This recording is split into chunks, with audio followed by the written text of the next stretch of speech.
Hiya, welcome to Down in the Studio. Thanks for swinging by for another video. I thought this time round we would celebrate another birthday, another milestone birthday. We've already done albums that turned 50 this year, 2023. So I thought we'd go for albums that are turning 40 years old. We're looking at 1983, and I have to tell you, when I went through my collection, I found well over 30 albums that I could have featured here on this video. But of course, we don't want to do that because it's a YouTube video and not a Netflix series, because we really would be here a long time. So let's have a look at 10 albums in my collection that not only are turning 40 years old, but also these albums will give you an idea of the range of music as well that I like, because I don't just like rock music, I like all kinds of music. So these 10 will give you a good idea of what I've bought over the last, I don't know, 40 odd years of collecting music on all sorts of formats. So albums, 10 albums that are turning 40 years old. And there was, like I said, there was well over 30 albums that I could have chosen. I've chosen these, like I said, because they're kind of all different. You know, they have a nice little mix of styles within this this bunch. Now, of course, I want to know your favourite albums of 1983, and as always, whenever I do a video, there'll be some people that say, oh, you forgot to talk about this, or you forgot to talk about that. I don't forget to talk about anything. I only talk about the things that I want to talk about. I am aware that there are far more, or there were far more albums than 10 that came out in 1983, so just bear that in mind. All right, but of course we want to see your views and your comments at the bottom. We want to know your favorite albums of 1983. So let's start off. I've put these in artist band alphabetical order, and we're starting at B with a great band, and this is a great album. Some would say this was their last great album. They did do other stuff after this, but this would be their last great one. Blackfoot, how about that? Ricky Medlock and the Lads, 1983. It's called Siogo. Now, should I tell you what that actually means if you don't know?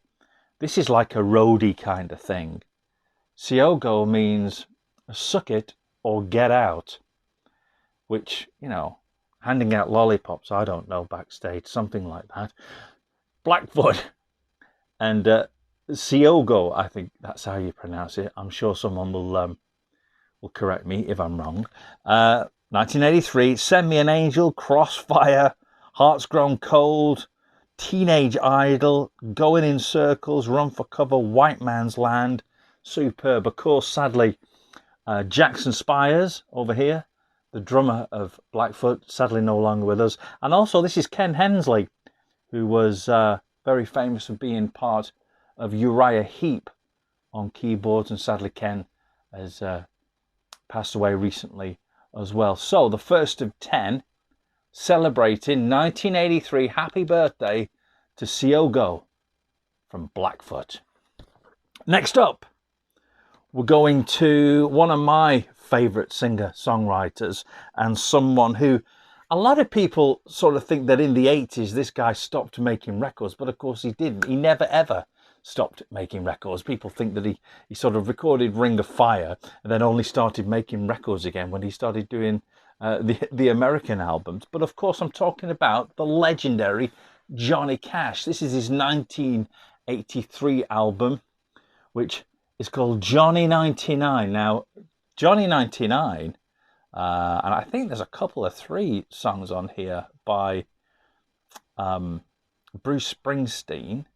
Highway Patrolman is definitely a Bruce Springsteen track. This is on the CBS label, nice little original 1983 press there. Let's see who wrote these songs.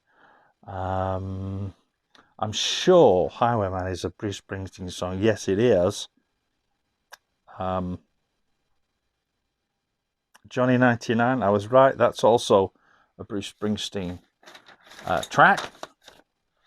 I think I might be wrong, and again, someone will tell me if I'm wrong. Highway Patrolman, I think that was on Bruce Springsteen's Nebraska album. Johnny Cash, a nice little original CBS. Johnny 99, celebrating its 40th birthday this year. Now, Johnny Cash has been gone for far too long, right? Next up, this is an album I've featured on videos a couple of 3 times now, including my last video. But it's such a great album, I think, from 1983, and is often overlooked. It's Alice Cooper's Dada. Again, I'm featuring this album. This was Alice's last album on the Warner Brothers label. Warner Brothers cancelled the contract after this album, and it took Bob Ezrin, who produced this album, and Dick Wagner, who wrote with Alice on this album. It took them ages to get him into the studios in Toronto to record this album. This will be one of my favourite Alice Cooper albums. I love the early 80s Alice work. I think it's some of his best work, and I think we'll probably do a special video on the early 80s Alice stuff. Again, this is an original 1983 Warner Brothers pressing. This is a German pressing. I think for Europe, they were all pressed in Germany, to be fair, for Europe. I'm not sure, but I get the feeling they were. I don't think I've ever seen a copy of this on vinyl that was ever pressed in the UK. But I might be wrong. Again, if you know different, do let me know. And I love the artwork on this. Of course, it's a take on a very famous Salvador Dali piece.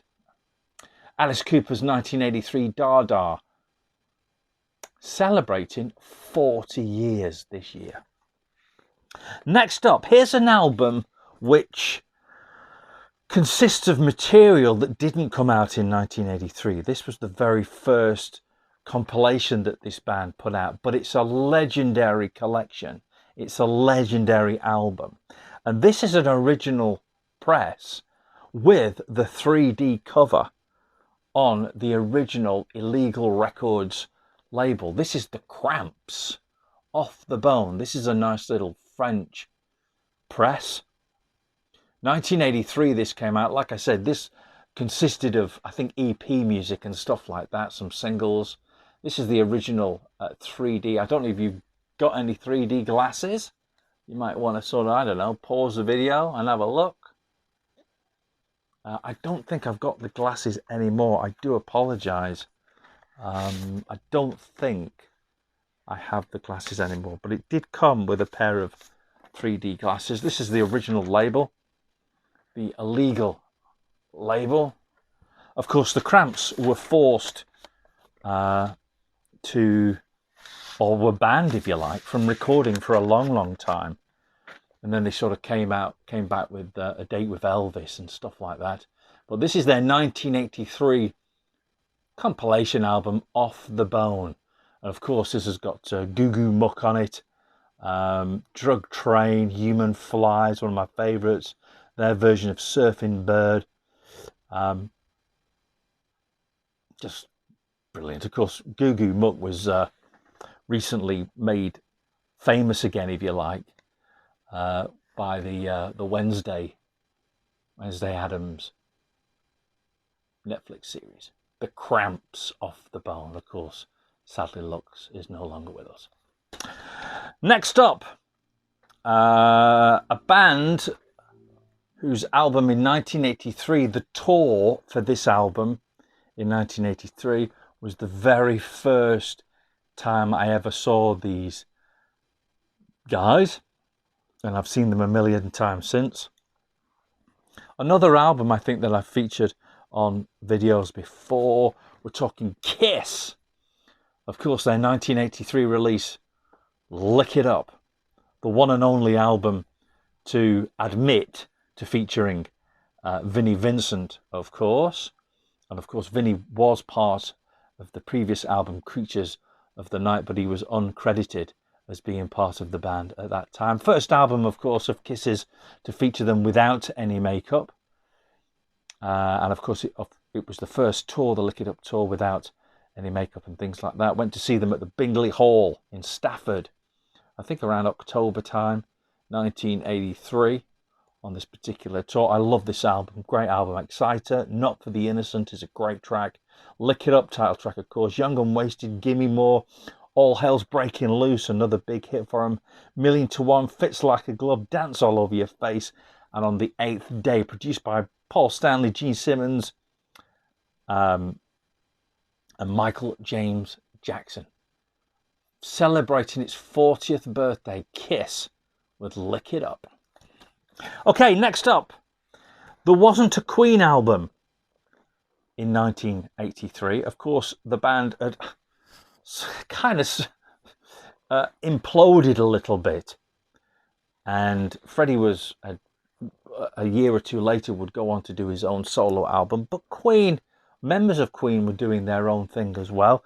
And in 1983, now 40 years old, Brian May came out with this, Brian May and Friends, Starfleet. This also features Eddie Van Halen.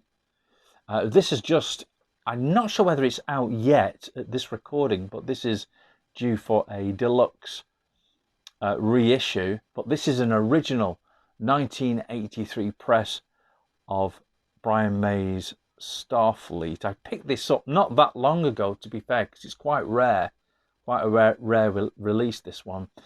Picked this up in a second-hand record shop. The cover's a little bit tatty, but the record itself, the vinyl, really, really nice. Nice sort of bespoke labels. Brian May and Friends, Starfleet. Who else is on here? Like I said, I've got Eddie Van Halen's on here. Alan Greitzer on drums. Phil Shen on bass. And Fred Mandel, of course, on keyboards, who would figure in with Queen a little bit later on their Works album. Brian May and Friends, Starfleet, celebrating its 40th birthday this year. Next up, first heard this band when I was at school, and I bought this album when I was at school.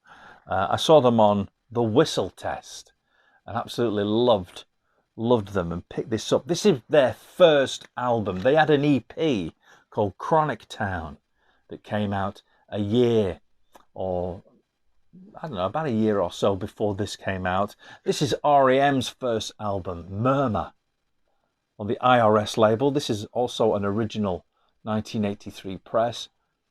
I love this album. Radio Free Europe's on here, Westerfield, Talk About the Passion, Perfect Circles, Shaking Through, Moral Kiosk is one of my favourite tracks on this album. I love the early sort of REM stuff. Once they'd signed to Warner Brothers, it all went a little bit, not commercial, but everybody loved REM, and everyone still does, of course.